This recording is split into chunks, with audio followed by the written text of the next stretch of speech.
peran nyata dalam konstitusi ialah peran mahasiswa. Assalamualaikum warahmatullahi wabarakatuh. Shalom, Om Swastiastu, Namo Buddhaya, Salam Kebajikan. Selamat pagi Dewan Juri yang arif dan bijaksana, serta segenap sivitas akademika yang sangat kami banggakan. Pertama-tama izinkanlah kami dari Universitas Tarumanegara untuk memperkenalkan diri terlebih dahulu. Saya Vivi Iliasi selaku pembicara pro, rekan saya Malvin Santoso selaku pembicara kontra, dan Julastri Jelita Katiri selaku pembicara penyimpul. Thomas Aquinas telah menunjukkan bahwasannya hukum harus ditujukan untuk kepentingan bersama yang dibuat oleh nalar manusia dan kepentingan umum. Namun, Dewan Juri yang terhormat, apabila kita korelasikan dengan mosi perdebatan kali ini, pasal penghinaan terhadap lembaga negara dalam RKUHP tentulah tidak sejalan dengan hak fundamental yang diakui oleh negara hukum yang demokratis dan menjunjung tinggi hak asasi manusia. Dewan Juri yang terhormat, lahirnya RKUHP dikarenakan adanya ketidaksesuaian terkait perkembangan masyarakat dengan kualitas dan kuantitas kejahatan yang terjadi, sehingga mendorong disahkannya draft terbaru tersebut pada 6 Desember 2022. Yang dalam hal ini, salah satunya menyoroti pasal 218 dan pasal 240 terkait penghinaan sebagai sebuah polemik. Apakah hadirnya pasal penghinaan tersebut sudahlah tepat? Kami nyatakan tidak. Maka kami alurkan ke dalam konstruksi berpikir berikut. Pada hakikatnya, penghinaan merupakan penyerangan secara sengaja terhadap kehormatan atau nama baik seseorang secara lisan maupun tulisan. Pasal penghinaan ini ditujukan untuk melindungi kepentingan atau kebijakan pemerintah yang diwakili oleh presiden atau wakil presiden dan lembaga negara lainnya dari kritik. Dalam hal ini, setiap orang yang melakukan kritik terhadap pemerintah akan dianggap melakukan penghinaan, sehingga masyarakat berpotensi tidak dapat menggunakan haknya untuk menyampaikan pendapat. Ketika pasal ini diimplementasikan dalam pola struktural masyarakat, maka akan menimbulkan suatu produk hukum yang rancu. Mengapa harus ada pasal yang membedakan hukuman penghinaan terhadap presiden atau wakil presiden dan lembaga negara lainnya dengan rakyat biasa? Ketika eksistensi pasal 310 KUHP yang mengacu tentang penghinaan sendiri telah hadir, apakah ini yang dinamakan keadilan hukum yang menyamaratakan kedaulatan rakyat dalam pemerintah? Sementara kemerdekaan berekspresi merupakan hak fundamental yang diakui sebuah negara hukum yang demokratis dan menjunjung tinggi hak asasi manusia. Perlu dipahami Dewan Juri yang terhormat bahwa sejatinya pasal 19 ICCPR dan pasal 19 DUHAM telah menjadi sebuah instrumen hukum global yang regulasinya digunakan oleh negara kita tercinta Indonesia. Di samping itu pula pasal 28E Undang-Undang Dasar 1945 kembali menegaskan bahwa setiap orang berhak atas kebebasan berserikat, berkumpul, dan mengeluarkan pendapat. Pasal penghinaan ini pun nyatanya telah dihapuskan oleh Mahkamah Konstitusi melalui putusan nomor 013/22/PUU/4/2006. Kondisi demikianlah bukanlah kondisi yang sesuai dengan iklim negara demokrasi yang dianut Indonesia. Pembatasan hak asasi yang menimbulkan keresahan masyarakat sejatinya sudah merusak esensi hak manusia itu sendiri. Dalam konteks perdebatan kali ini, ialah hak atas kebebasan berpendapat dan berekspresi.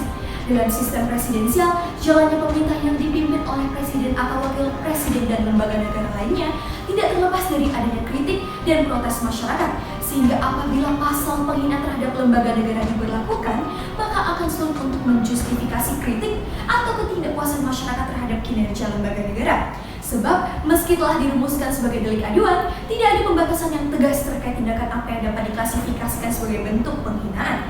Hal inilah yang menyebabkan pasal tersebut rentan disalahgunakan untuk mengkriminalisasi masyarakat dan berpotensi menimbulkan pemerintahan yang sewenang-wenang. Dengan dalih bertujuan sebagai alat kontrol sosial kepada masyarakat, justru berpotensi melanggar tujuan pembentukan hukum itu sendiri. Adanya RKUHP ini telah mewujudkan suatu kepastian hukum, demikianlah yang terdengar pada telinga masyarakat. Namun, apakah kepastian yang dimaksud ialah kepastian bagi para penguasa agar dapat berkuasa tanpa adanya suara-suara yang dapat mengancam kursi jabatannya? Lantas, apa yang menjadi urgensi pada mosi perdebatan kita kali ini? Kami akan menjabarkan urgensi yang berlandaskan pada dua pokok argumentasi. Yang pertama, pasal penghinaan tidak relevan dengan perkembangan nilai-nilai sosial masyarakat demokratik yang modern. Yang kedua, pasal penghinaan yang dirumuskan bersifat tidak lugas, tidak tegas dan interpretatif. Artinya apa? Sehingga memunculkan interpretasi di luar apa yang dimaksud dalam undang-undang. dan berpotensi membunuh kebebasan berpendapat masyarakat. Pun hal ini Dewan Juri yang terhormat telah selinier pula dengan nilai konstitusi akan semangat dan jiwa Pancasila, yaitu perdamaian untuk semua pihak tanpa terkecuali sebagaimana menjadi tema utama dalam mosi perdebatan kita kali ini. Perlu kami tekankan, di sini kami tidak membenarkan adanya tindakan penghinaan terhadap siapapun, karena penghinaan terhadap kehormatan, harkat dan martabat seseorang ialah suatu perilaku yang menyimpang. Namun perlu dipahami bahwa eksistensi daripada pasal penghinaan sebagaimana dimaksud dalam RKUHP terbaru bukanlah suatu solusi ataupun obat yang membantu. Sehingga Dewan Juri yang terhormat, ada fakta yang dapat kami tawarkan ialah pasal penghinaan presiden atau wakil presiden dan lembaga negara lainnya perlu dihapuskan untuk memperkuat kontrol publik terhadap pemegang otoritas lewat pemerintahan yang partisipatif, agar tidak disalahgunakan dan tidak terjadi kesewenang-wenangan atau berdasarkan berlakunya asas ultimum remedium dapat diberlakukan sanksi administratif terlebih dahulu.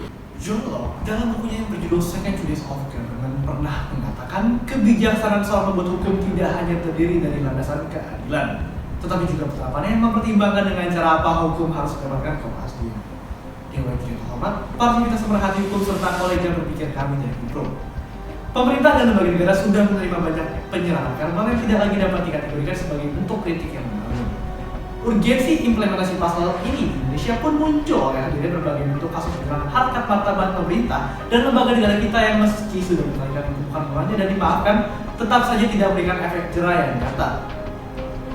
Untuk itu, diperlukanlah pasal penghinaan yang diatur dalam RKUHP terbaru kita. Pencemaran nama baik merupakan suatu tindakan yang menyerang kehormatan atau nama baik seseorang. Unbanding of Marginal. Demikianlah yang dikatakan oleh mantan Ketua Mahkamah Agung Republik Indonesia Omar Zainul Aji. Mari kita ambil sebuah simpul analogi sederhana terhadap pasal yang menjadi polemik atas penyerangan terhadap harkat dan martabat lembaga negara. Pasal 218 ayat 1 dan pasal 240 Kitab Undang-Undang Hukum Pidana yang mengatur mengenai penghinaan terhadap presiden atau wakil presiden dan lembaga negara lainnya tentu tidaklah diimplementasikan secara serampangan. Kita dapat berkaca terhadap jalannya pasal 310 Kitab Undang-Undang Hukum Pidana yang mengatur mengenai bentuk penghinaan terhadap orang lain dengan tindakan yang dianggap merugikan. Pasal ini pada dasarnya adalah sama dengan berbagai pasal kontroversial sebagaimana dimaksud dalam draft KUHP terbaru di Dewan Juri terhormat. Konstitusi negara sendiri telah mengatur mengenai ragam bentuk penghinaan yang dilarang untuk dilakukan oleh masyarakat satu sama lainnya dalam rangka menjamin terlaksananya perlindungan hak asasi manusia. Mengacu pada pasal yang sama, dapat kita interpretasikan secara gramatikal dan sistematis bahwa indikasi terhadap terlaksananya suatu bentuk penghinaan adalah yang pertama, jika dilakukan secara sengaja, yang kedua, menyerang kehormatan atau nama baik, yang ketiga, menuduh melakukan suatu perbuatan, dan yang keempat, menyiarkan tuduhan kepada umum. Jika tidak terpenuhi salah satu dari empat unsur tersebut Dewan Juri yang terhormat, maka dapat dikatakan bahwa tindakan yang dilakukan oleh masyarakat atau lembaga negara pada dasarnya adalah kritik dan bukan penyerangan terhadap kehormatan ataupun harkat dan martabat seseorang. Tentu tolak ukur yang harus saudara pahami di sini adalah adanya argumen terhadap hadirnya kata penyerangan kehormatan dan harkat martabat dalam KUHP terbaru. Limitasinya sendiri sudah sangat jelas dan dapat jika disandingkan dengan kebebasan berbicara yang selalu dibatasi tersebut sebagaimana dijamin dalam pasal 28E Undang-Undang Dasar 1945. Sejalan dengan hal tersebut, pasal 28D ayat 1 Undang-Undang Dasar 1945 yang merupakan sebuah instrumen hukum negara pun telah menyatakan bahwa setiap orang berhak atas pengakuan jaminan perlindungan dan kepastian hukum yang adil. Artinya apa Dewan Juri terhormat? Artinya di sini, sebebas apapun setiap individu mengemukakan pendapat mereka, tetap saja harus ada limitasi ataupun aturan yang akan membatasi tindakan mereka agar kemudian tidak melewati garis batas yang dapat dibilang hak-hak milik orang lain. Yang dalam hal ini mengikuti lembaga negara kita. Bukan bersikap skeptis, namun demikianlah adanya Dewan Juri yang terhormat. Gustav Radbruch sendiri pernah mengatakan bahwa dalam membuat suatu peraturan hukum, kita memiliki 3 unsur yang saling berkorelasi, yakni adanya unsur kepastian, keadilan, dan manfaatan hukum. Sejalan dengan hal tersebut pula, implementasi daripada pasal dalam KUHP telah memberikan kemanfaatan dan kepastian hukum kepada setiap individu lembaga negara agar kemudian mereka menerima haknya dalam konstitusi untuk tidak diserang harkat dan martabatnya, dan keadilan bagi rakyat pun dalam memberikan kritik yang sewajarnya. Bagaimanakah pemerintah dapat dikatakan telah mengekang kebebasan rakyat untuk berpendapat jika rakyat saja tidak memberikan kritik yang membangun? Selanjutnya Dewan Juri terhormat, mengapa harus sanksi pidana yang diterapkan, bukan sanksi administratif maupun sanksi keperdataan? Sederhananya, kita mengenal asas primum remedium atau yang berarti hukum pidana yang harus digunakan sebagai alat penegak hukum utama. Eksistensi daripada pasal yang dianggap kontroversial tersebutlah yang justru akan menegakkan nilai normatif pada masyarakat dengan memberikan efek jera yang setimpal. Perlu dipahami, jalannya ketentuan pasal ini tidak serta-merta dimaksudkan untuk meniadakan ataupun mengurangi kebebasan dalam menyampaikan kritik terhadap kebijakan pemerintah.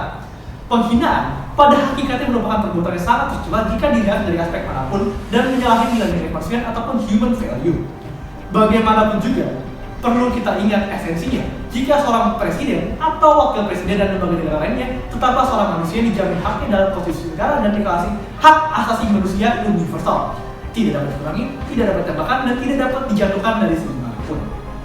Vox Populi Vox Dei, suara rakyat adalah suaranya Bang Dewan Julian terhormat. Hadirnya pasal ini bukan berarti pemerintah melarang adanya kebebasan berbicara dan berpendapat kepada rakyat. Hanya saja dalam memberikan pendapat itulah yang harus dipahami, harus cermati dan kemudian disampaikan secara bijak dalam kehidupan bermasyarakat. Sekian dan terima kasih. Salam konstitusi. Dewan Julian terhormat serta rekan-rekan pemerhati debat sekalian.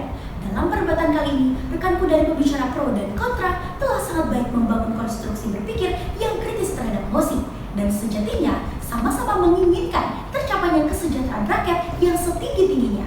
Namun, apakah pasal penghinaan terhadap lembaga negara dalam RKUHP yang telah disahkan adalah benar sebagai alat pembunuh kebebasan berpendapat ataukah sebaliknya? Mari kami hantarkan ke dalam suatu kesimpulan bahwa benang merah dari pembicara pro adalah yang pertama, kehadiran produk hukum yang rancu.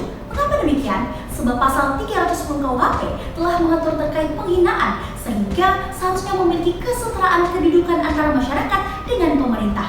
Yang kedua, pasal penghinaan ini tidaklah sejalan dengan hak fundamental dan menyimpang dari hak asasi manusia yang dijamin oleh Undang-Undang Dasar tahun 1945, itu hak untuk berekspresi dan hak untuk menyampaikan pendapat. Sebab pasal penghinaan ini ditujukan untuk melindungi kepentingan dan kebijakan pemerintah dari kritik. Jika ditelisik lebih jauh terkait pasal 19 ICCPR, pasal 19 KUHP, serta pasal 28E ayat 3 Undang-Undang Dasar tahun 1945, maka pasal penghinaan ini akan terbilang menyimpang dari sisi konstitusi. Pun Dewan Julian terhormat, pasal penghinaan terhadap presiden dan wakil presiden telah dihapuskan oleh MK sebelumnya, sehingga tidaklah perlu untuk dihidupkan kembali. Yang ketiga, pasal penghinaan ini akan rentan untuk disalahgunakan. Justifikasi terkait kritik dan ketidakpuasan masyarakat terhadap kinerja lembaga negara akan menjadi sulit untuk dibedakan. Meski telah dikategorikan sebagai delik aduan, namun pasal penghinaan ini tidaklah memiliki limitasi yang tegas terkait bentuk penghinaan yang dimaksud. Yang keempat, tidak adanya relevansi antara pasal penghinaan tersebut dengan perkembangan nilai-nilai sosial dasar masyarakat demokratik yang modern. Perumusan pasal penghinaan ini juga dapat berpotensi menjadi alat pembunuh kebebasan berpendapat. Berpijak pada argumentasi pro tersebut, maka pasal-pasal mengenai penghinaan terhadap presiden, wakil presiden, dan lembaga negara haruslah dihapuskan. Sejalan dengan itu, maka novelty yang dapat kami tawarkan ialah diberlakukannya sanksi administratif terlebih dahulu. Sedangkan benang merah dari pembicara kontra ialah yang pertama, pemerintah dan lembaga negara sudah menerima banyak penyerangan verbal yang tidak dapat dikatakan lagi sebagai bentuk kritik yang membangun. Sebebas apapun setiap individu mengemukakan pendapat mereka, tetap saja harus ada limitasi ataupun aturan yang membatasi tindakan mereka agar kemudian tidak melewati garis batas. Yang kedua, ketentuan pasal penghinaan ini tidak dimaksudkan untuk meniadakan atau bahkan mengurangi kebebasan mengajukan kritik ataupun pendapat, sehingga hak fundamental masyarakat yang dijamin dalam pasal 28D dan 28E Undang-Undang Dasar tahun 1945 dipastikan akan tetap dijunjung tinggi.